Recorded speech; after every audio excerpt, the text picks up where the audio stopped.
नमस्कार, CSK news में आपका स्वागत है। तो दोस्तों आज हो गया है 18 सितंबर, जो फटाफट ब्रेकिंग न्यूज निकल के आ रही है। तो दोस्तों प्रधानमंत्री नरेंद्र मोदी एससीओ में चीन और पाकिस्तान को एक झटके में किया नकाब। आतंकवाद को लेकर तालिबान पर बोला बड़ा हमला, विश्व बिरादरी से की अपील इतनी जल्दी तालिबान को मान्यता न दे, सोच समझ कर फैसला लेना पड़ेगा, बिना समझौते के बनी है सरकार। पाकिस्तान और चाइना की धज्जियां उड़ा दी एससीओ में। दूसरी बड़ी अपडेट में आपको बताएंगे। तो दोस्तों पाकिस्तान को लगा करारा झटका, आतंकवादी देश न्यूजीलैंड ने कहा आतंकी पलते हैं पाकिस्तान में, नहीं करेंगे क्रिकेट करने से इनकार कर दिया, इंटरनेशनल बेइज्जती। तीसरी बड़ी अपडेट निकल के आ रही है। तो दोस्तों क्या है आसू संगठन? दरअसल एयू ऑकस संगठन से डर गया है चीन। अमेरिका, ब्रिटेन और ऑस्ट्रेलिया के नए गठजोड़ से चीन की दादागिरी पर जबरदस्त प्रहार हुआ है, जानेंगे इसके बारे में। और इस बीच तीसरी बड़ी अपडेट निकल के आ रही है। तो दोस्तों बिग ब्रेकिंग, आईएमएफ ने रोकी अफगानिस्तान को दी जाने वाली आर्थिक सहायता, तालिबान की टूटी कमर। इमरान खान आईएमएफ के सामने कटोरा लेकर पहुंचा था, उसको भी जमकर लथाड़ लगाई गई है आईएमएफ द्वारा, इसके बारे में आपको बताएंगे। इस बीच बड़ी खबर है सीओ के समिट से बीच आपको बता दें, ईरान, आर्मेनिया, उज्बेकिस्तान के नेताओं से मिले विदेश मंत्री, पूरी तरीके से तालिबान पर प्रहार, चौतरफा घेराव शुरू। एक एक करके आप विस्तार से बताएंगे। जहां पर अग्नि 5, जी हां 23 सितंबर को अग्नि 5 परीक्षण, दुनिया भर की निगाहें। चाइना डर के मारे थर थर कांप रहा, कहा भारत को रोके, पूरी विश्व बिरादरी के सामने लगाई चाइना ने गुहार। कैसे? तो एक एक करके आपको विस्तार से बताएंगे। तो दोस्तों बड़ी खबर निकल के आई, अमेरिका, चाइना, अमेरिका, तालिबान को लेकर भी कुछ एक बड़ी खबर आई, तो जानेंगे। लेकिन उससे पहले अगर आपने चैनल को अभी तक सब्सक्राइब नहीं किया तो चैनल को सब्सक्राइब करें। और अगर आप भी मानते हैं कि पीएम मोदी के नेतृत्व में दुनिया भर में भारत का डंका बजा है, बजेगा और बजता रहेगा, और देश की इंडियन आर्मी पे गर्व है, तो इस वीडियो को लाइक करके अपना समर्थन दर्ज के। दरअसल पहली बड़ी अपडेट निकल के आ रही है। सीओ समिट में प्रधानमंत्री मोदी ने उड़ाई चीन और पाकिस्तान की एक साथ धज्जियां। शंघाई सहयोग संगठन एससीओ सम्मेलन में प्रधानमंत्री मोदी ने अफगानिस्तान में पैदा हुई चुनौतियों को और सदस्य देशों के बाकी पार्टनर देशों का भी ध्यान दिलाया है। उन्होंने कहा है कि इस साल एससीओ की भी 20वीं वर्षगांठ मनाई जा रही है और ये एक तरीके से खुशी की बात है। लेकिन हाल ही फिलहाल में जिस तरीके से अफगानिस्तान में कट्टरता और चरमपंथियों की जीत हुई है, ये पूरी दुनिया भर के लिए एक चिंता का भी विषय है। उन्होंने कहा है कि हमें इस बात को समझना पड़ेगा कि आतंकवाद को बढ़ावा देने वाले और आतंकवाद के पोषकों पर भी कार्रवाई होनी चाहिए। अब वो वक्त आ गया है कि हम केवल रेडिकलाइजेशन जो बढ़ रहा है, ये युवाओं को लेकर आने वाले समय बहुत बड़ा खतरा पैदा कर सकता है पूरे विश्व बिरादरी के लिए। तो ऐसे में ये जरूरी हो जाता है कि कट्टरता फैलाने वाले ही नहीं, कट्टरता फैलाने वालों के पोषकों पर भी कार्रवाई, यानी चाइना और पाकिस्तान के खिलाफ सीधा सीधा प्रधानमंत्री मोदी इमरान खान के सामने प्रधानमंत्री मोदी ने इमरान का पूरी तरीके से एक्सपोज कर दिया, उनकी धज्जियां उड़ा दी हैं। एससीओ शिखर सम्मेलन में एक टक सारे देश प्रधानमंत्री मोदी को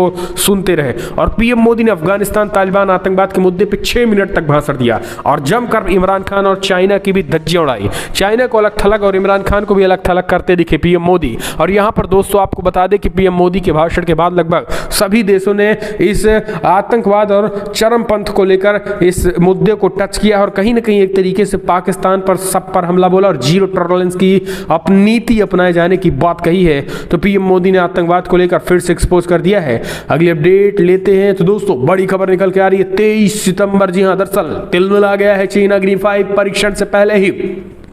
दरअसल भारत परमाणु सक्षम अग्नि 5 मिसाइल का पहला उपयोगकर्ता परीक्षण करके इतिहास रचने के मुकाम तक पहुंच चुका है। 5000 किलोमीटर की रेंज की ये मिसाइल एक लॉन्च में कई लक्ष्यों को नष्ट कर सकती है। इस मिसाइल के सफल परीक्षण के उपरांत भारत की गिनती 59 देशों में की जाएगी जिनके पास इंटरकॉन्टिनेंटल बैलिस्टिक मिसाइल यानी ICBM है। यह मिसाइल सभी एशियाई देशों, अफ्रीका और यूरोप के सभी भागों में लक्ष्य को भेदने में सफल कही जा रही है। आगामी 23 सितंबर 2021 को होने वाले अग्नि 5 मिसाइल का अगला टेस्ट इसलिए महत्वपूर्ण है क्योंकि ये कई वॉरहेड ले जाने में सक्षम है। Multiple independent re entry vehicle से लैस होगा और ये 5000 किलोमीटर, यानी हम कह सकते हैं कि चाइना का आधा से ज्यादा शहर इस अग्नि 5 की रडार में होगा। तो ये एक तरीके से भारतीय सेनाओं की बड़ी विजय। हम चलते हैं अगले अपडेट। पाकिस्तान के इंटरनेशनल बेइज्जती जमकर हुआ, थू थू टू। दरअसल न्यूजीलैंड ने भी लथाड़ लगाते हुए क्रिकेट रद्द कर दिया, बोले आतंकवाद बहुत है जी। दरअसल न्यूजीलैंड क्रिकेट टीम पाकिस्तान के दौरे के बीच में ही रोक कर स्वदेश लौट गई, क्योंकि टीम को सुरक्षा कारणों से दौरा रद्द करने का फैसला किया। दोनों टीम के बीच रावलपिंडी में शुक्रवार को वनडे सीरीज का आगाज होना था। मुकाबला शुरू होने के कुछ मिनट पहले ही न्यूजीलैंड ने यह बहुत बड़ा फैसला लिया। पाकिस्तान की कीवी टीम के बीच रावलपिंडी में 3 वनडे और लाहौर में 5 टी20 मुकाबले खेले जाने थे। अब कीवी टीम के खिलाड़ियों के स्वदेश वापसी का इंतजाम किया गया है। तो दोस्तों ये एक तरीके से बहुत बड़ा कहीं ना कहीं इसमें न्यूजीलैंड से क्रिकेट दोस्तों हो, इसलिए इमरान खान ने फोन लगा दिया न्यूजीलैंड की पीएम को, लेकिन उसके बावजूद भी ये नहीं हो पाया। और एक तरीके से सिक्योरिटी को जो सबसे बड़ा घोर बेइज्जती ये है कि दोस्तों इसका सबसे प्रमुख कारण सिक्योरिटी को बताया है न्यूजीलैंड ने। तो ये एक तरीके से इनके मुंह में, इमरान खान के मुंह पे करारा तमाचा है। अगली अपडेट लेते हैं, आखिर क्या है ऑकस बला। ये ऑकस बला क्या है जिससे तिल मिलाया हुआ है चाइना, अमेरिका, ब्रिटेन और ऑस्ट्रेलिया का नया गठजोड़। चीन की दादागिरी होगी पलक झपकते खत्म।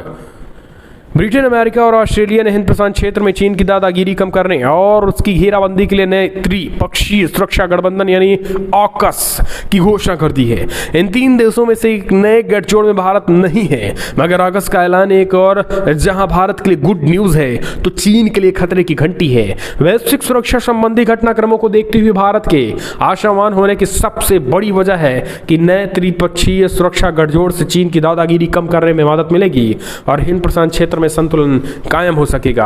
ऑकस की ये देश में अपने साझा हितों की रक्षा कर सकेंगे और परमाणु ऊर्जा से संचालित पनडुब्बियां हासिल करने में ऑस्ट्रेलिया की मदद करने समेत रक्षा क्षमताओं को बेहतर तरीके से साझा कर सकेंगे।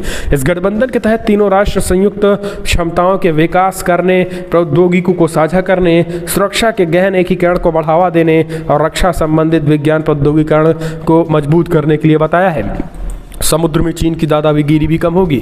अगली अपडेट, आईएमएफ ने रोकी अफगानिस्तान को दी जाने वाली आर्थिक सहायता। तालिबान सरकार पर स्थिति स्पष्ट करने को कहा, तो वहीं पाकिस्तान ने लगाई आईएमएफ से गुहार, तो पाकिस्तान को भी लपेट लिया है, कहा तुम्हारी भी बंद कर देंगे। अंतर्राष्ट्रीय मुद्रा कोष आईएमएफ ने अफगानिस्तान और तालिबानियों आतंकियों को करारा झटका देते हुए उनके हुक्का पानी बंद कर दिया है। खाना पीना सब कुछ बंद होने वाला है। मिलने वाली आर्थिक राशि भी पूरी तरीके से बंद होने वाली है। और अब तालिबान का जो खास करके गोला बारूद के दम पर सत्ता पर काबिज होने वाले तालिबान को अब उसकी असली औकात पता होने वाली है। हालांकि दोस्तों तालिबान अब इमरान का जो कटोरा है वो एक हाथ में इमरान के हाथ में कटोरा है तो दूसरा तालिबान के हाथ में कटोरा। ये दोनों कटोरे फिर से आईएमएफ के पास गए और इमरान ने सोर्स लगाने की कोशिश की कि भैया आईएमएफ वाले जरा तालिबान की मदद कीजिए। तालिबान ने कह दिया कि जब तक आतंकवाद बंद नहीं तब तक कोई धन नहीं, और अगर पाकिस्तान में भी इसी तरीके से आतंकवादियों का समर्थन करता रहा डायरेक्टली तो उसकी भी आर्थिक स्ट्राइक की जाएगी। तो यह है इमरान खान की दोगली नीति और रीति। अगली अपडेट ले लेते हैं। तो दोस्तों बड़ी खबर निकल के आ रही है जहां पर रशिया ने फिर से मार दी है पलटी। चीन के बाद रूस का तालिबान को सपोर्ट, पुतिन ने कह दी है बड़ी बात। अफगानिस्तान में तालिबान की वापसी के साथ ही कई देश तो ऐसे हैं जो तालिबानी सरकार को मान्यता नहीं दे रहे हैं। वहीं कुछ देश ने तालिबान के साथ बेहतर संबंधों की तरफ कदम बढ़ा दिए हैं। चाइना और पाकिस्तान के बाद अब रशिया भी तालिबान के सकारात्मक रिश्तों की पहल कर चुका है। रूस के राष्ट्रपति व्लादिमीर पुतिन ने हाल ही में कहा है कि रूस को तालिबान के साथ मिलकर काम करना होगा। पुतिन ने चीन और रूस के नेतृत्व वाले सुरक्षा ब्लॉक शंघाई सहयोग संगठन के बैठक में यह बातें कही गई हैं, यानी SCO की बैठक में ये बातें कही गई हैं पुतिन ने। दोस्तों अब आप समझिए रशिया को कोई समझ नहीं पाता है। दरअसल रशिया जैसे जैसे रूसी राष्ट्रपति व्लादिमीर पुतिन की उम्र बढ़ रही है वैसे वैसे उनके दिमाग भी खत्म होते जा रहे हैं। दी इंड की पोजीशन में हो चुका है नेतृत्व। अब रशिया की उल्टे गिनती भी शुरू होने वाली है। अभी हाल ही में ब्रिक्स सम्मेलन हुआ था, उसमें हमने आपको बताया था कि कैसे रशिया राष्ट्रपति ने पहले अमेरिका पर हमला बोला क्योंकि वो अफगानिस्तान से हट गए और तो तालिबान को लेकर उन्होंने बड़ा प्रहार किया। ये चीजें रशिया ने किया और इस बीच आपको बता दें उस दिन पीएम मोदी ने गलती की थी। पीएम मोदी ने ब्रिक्स में अफगानिस्तान का मुद्दा नहीं उठाया था, लेकिन आज SCO में पीएम मोदी ने तालिबान, अफगानिस्तान और कट्टरता आतंकवाद का मुद्दा उठाया। लेकिन आज रशिया ने यह कह दिया कि हमें सकारात्मक रिश्ते तालिबान से निभाने होंगे। रूस के राष्ट्रपति व्लादिमीर पुतिन ने हाल ही में तालिबान के साथ मिलकर काम करने की बात कह दी है, जिसके बाद अब ये कहीं ना कहीं एक तरीके से रूसी राष्ट्रपति व्लादिमीर पुतिन के अब इस वक्तव्य से पूरी दुनिया कहीं ना कहीं कंफ्यूज है कि आखिर रशिया चाहता क्या है। अभी 3 दिन पहले हुए ब्रिक्स 4 दिन पहले हुए ब्रिक्स सम्मेलन में अलग बातें और इस सीओ में अलग बातें। आखिर रशिया के माइंड में चल क्या रहा है ये किसी के समझ में नहीं आ रहा है। 2 शब्द जरूर लिखिए गया, क्या वाकई में जैसे जैसे उम्र बढ़ रही है पुतिन की वैसे वैसे उनके दिमाग कम हो तो रहे हैं, कुछ ऐसा ही हमें लग रहा है। अगली अपडेट लेते तो दोस्तों, सीओ में ईरान, आर्मेनिया, उज्बेकिस्तान के नेताओं से मिले विदेश मंत्री एस जयशंकर। अफगानिस्तान और आपसी संबंधों पर हुई चर्चा। विदेश मंत्री एस जयशंकर ने ईरान, आर्मेनिया, उज्बेकिस्तान के अपने समकक्षों को शुक्रवार को मुलाकात की है और अफगानिस्तान में हालिया घटनाक्रम, क्षेत्रीय चुनौतियों का सामना करने और द्विपक्षीय संबंधों को मजबूत करने के तरीकों पर भी चर्चा की है। एस जयशंकर पिछले महीने तालिबान के अफगानिस्तान के नियंत्रण वाले लेने के बाद हाल ही में शंघाई सहयोग संगठन एससीओ की एक अहम बैठक में हिस्सा लेने तजाकिस्तान की राजधानी में पहुंचे थे। एक ट्वीट में उन्होंने कहा कि दिसंबर में एससीओ की बैठक के इतर ईरान के विदेश मंत्री हुसैन अमीर अब्दुल्ला से मिलकर खुशी हुई। इसके साथ ही ईरान ही नहीं, ईरान, उज्बेकिस्तान और आर्मेनिया के भी विदेश मंत्री से मुलाकात की और तालिबान के मुद्दे पर चर्चा हुई, जो कि अलग ही रणनीति है। अगली अपडेट लेते हैं तो दोस्तों, आपको बता दें अहमद मसूद, पंजशीर में क्या चल रहा है वो भी समझिए। पंजशीर में अभी भी जंग जारी है। खाद्य, रसद, बिजली, पानी सप्लाई सब कुछ तालिबान ने रोक दिया है। तो वहीं अहमद मसूद ने अमेरिका से लगाई है गुहार। तो लगाने के बाद काबुल में बरसने लगे रॉकेट ही रॉकेट, पावर स्टेशन को बनाया गया निशाना। अभी भी तालिबान में है स्थिरता जी, अफगानिस्तान में अभी भी अस्थिरता जारी है। अफगानिस्तान की राजधानी काबुल में रॉकेट हमले की खबर आई, लेकिन उससे पहले अहमद मसूद ने अमेरिका से मदद मांगी थी। ये भी खबर निकल के आ रही है कि अमेरिका से खाद्य, रसद, बिजली, पानी, खास करके हथियारों की भी मदद मांगी, क्योंकि लड़ाकों का इंतजाम नॉर्दर्न अलायंस लगातार कर रहा है और पंजशीर में बड़े पैमाने पर जो युवा हैं वो अहमद मसूद के साथ जुड़ रहे हैं, जिस वजह से अभी भी तालिबान को नेस्तनाबूद करने की जो कसम है वो अभी भी युवा खा रहे हैं। तो दोस्तों ये देखने की बात होती है, लेकिन अगर आप भी मानते हैं कि अमेरिका को तत्काल मदद पहुंचानी चाहिए दुनिया भर के देशों को, तो इस वीडियो को लाइक करें। इस बीच आपको बता दें कल अचानक रात में रॉकेट हमला अफगानिस्तान की राजधानी काबुल में होने लगा और तालिबानी पूरी तरीके से बौखला गए और उन्होंने अब उनको समझ नहीं कि आखिर ये हमला कर कौन रहा है। तो उन्होंने कुछ नहीं पाया तो फिर से अमेरिका पर ही हमला बोल दिया। उन्होंने कहा कि अमेरिका ये ठीक नहीं कर रहा है। तो दोस्तों आपको बता दें कि तालिबान को कुछ नहीं मिलता तो अमेरिका को ही पाया और अमेरिका को ही जमकर लपेट रहा है। और ऐसे ख़त्म द इंड बाइडन, पूरी तरीके से ना कोई रिटेलिएशन, ना कोई इस पर उनका कोई भी कहीं न कहीं हस्तक्षेप। यही कारण है कि अब अमेरिका में तालिबानी आतंकी के रूप में जो बाइडन को दिखाया गया है। रॉकेट लॉन्चर के साथ अमेरिका में जो बाइडन को होम टाउन में पोस्टर भी लगा जिसमें स्वयं जो बाइडन को एक तरीके से तालिबानी आतंकी के रूप में दिखाया गया है। तो अब तक के सबसे नाकाम राष्ट्रपति के रूप में बाइडन गिने जा रहे हैं। अगली अपडेट लेते हैं तो दोस्तों, चीन के दबाव में वर्ल्ड बैंक ने रोकी डूइंग बिजनेस रिपोर्ट। खुलासे से सभी हैरान। जी हाँ, समझिए चाइना किस कदर दुनिया भर की संस्थाओं को स्थिर करने में लगा है। दुनिया भर में कारोबारी सुगमता के लिए पैमाना माने जाने वाली वर्ल्ड बैंक की ease of doing business report जारी करने का सिलसिला रोक दिया गया है। इस रिपोर्ट की विश्वसनीयता पर सवाल खड़े हुए हैं। एक स्वतंत्र जांच में यह खुलासा हुआ है कि वर्ल्ड बैंक की ओर से 2018 की रिपोर्ट तैयार करने में चीन के दबाव के चलते हेरफेर भी की गई हुई है। इस रिपोर्ट आने से दुनिया भर के दौरान देश विश्व बैंक की निष्पक्षता पर सवाल खड़े हुए। न्यूज एजेंसी रॉयटर्स की खबर के मुताबिक बैंक की एथिक्स कमेटी के कहने पर लॉ फर्म विल्म रेहेल और की तैयारी की रिपोर्ट्स वर्ल्ड बैंक में दी गई है। इस बीच आपको बता दें इस वर्ल्ड बैंक के खास करके कारनामे के बाद अब ये एक तरीके से चिंता बढ़ गई और खास करके चाइना की भी रणनीति समझ में आने लगी है। हम चलते हैं अगले अपडेट लेते हैं तो दोस्तों, कौन सा कब गठबंधन आ जाए किसको कुछ नहीं पता है। उद्धव के बयान से शिवसेना बीजेपी गठबंधन की अटकलें हुई तेज। दरअसल महाराष्ट्र में शिवसेना और भारतीय जनता पार्टी पुराने गठबंधन सहयोगी रहे हैं। मुख्यमंत्री पद को लेकर दोनों दलों में बात नहीं बनी तो चुनाव बाद शिवसेना ने बीजेपी से पुराना नाता यानी गठबंधन तोड़कर राष्ट्रवादी कांग्रेस पार्टी एनसीपी और कांग्रेस से हाथ मिला लिया है। शिवसेना ने इन दोनों दलों के साथ महाविकास अघाड़ी एमबीए बनाया और प्रदेश में सरकार भी बनाई है। तो दोस्तों आने वाले समय में उद्धव ठाकरे के संकेत बहुत कुछ कहते हैं। आप कमेंट के माध्यम से अपने सुझाव देना ना भूलें। हम चलते हैं अगले अपडेट। ऑनलाइन प्रोपेगेंडा में भारत में जाल फैलाना चाहता है इस्लामिक स्टेट। एनआईए की साजिश में बड़ा खुलासा। नेशनल इन्वेस्टिगेशन एजेंसी NIA ने शुक्रवार को कहा है कि इससे अब तक इस्लामिक स्टेट से जुड़े कम से कम 37 केसों की जांच की गई है। सबसे ताज़ा मामला जून 2021 का है। एजेंसी ने बताया है कि इन 37 केसों में अब तक कुल 168 आरोपियों को गिरफ्तार किया गया है। 31 केसों में चार्जशीट दायर की जा चुकी है और ट्रायल में 27 दोषी करार दिए जा चुके हैं। तो दोस्तों, एक तरीके से ISI का जो पैठ है वो भारत में बनाने की भरपूर कोशिश हो रही है, लेकिन होगी नहीं क्योंकि इस पर भी पहरा है। अगले अपडेट, PM मोदी के बर्थडे पर कोरोना वैक्सीन का नया रिकॉर्ड, पहली बार लगे 2 करोड़ से ज्यादा टीके। प्रधानमंत्री नरेंद्र मोदी के जन्मदिन के अवसर पर देश ने वैक्सीनेशन अभियान में नया रिकॉर्ड कायम किया है। एक दिन में पहली बार 2 करोड़ से ज्यादा कोरोना के टीके लगाए गए हैं और आज के दिन का टीकाकरण अभियान जारी है और सभी राज्य ज्यादा से ज्यादा कोरोना टीके लगाने की कोशिश कर रहे हैं। वैक्सीनेशन अभियान में अहम भूमिका निभाने वाले को कोविन प्लेटफॉर्म के जरिए 2 करोड़ से अधिक लोगों को टीकाकरण होने की जानकारी मिली है। तो ये कल भारत में डंका बजा।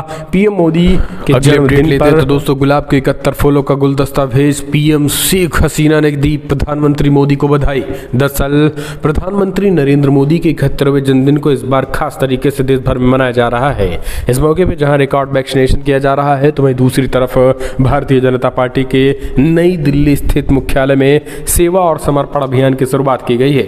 PM मोदी को उनके जन्मदिन पर ढेरों बधाइयां दी जा रही हैं। इसी बीच बांग्लादेश की तरफ से उन्हें बेहद खास अंदाज में शुभकामनाएं भेजा गया है। बांग्लादेश की PM शेख हसीना ने प्रधानमंत्री मोदी को उनकी 71वें जन्मदिन पर 71 गुलाब के फूलों का गुलदस्ता भेजा गया। जी हाँ, 71 गुलाब के फूल का गुलदस्ता भेजा गया है प्रधानमंत्री नरेंद्र मोदी को।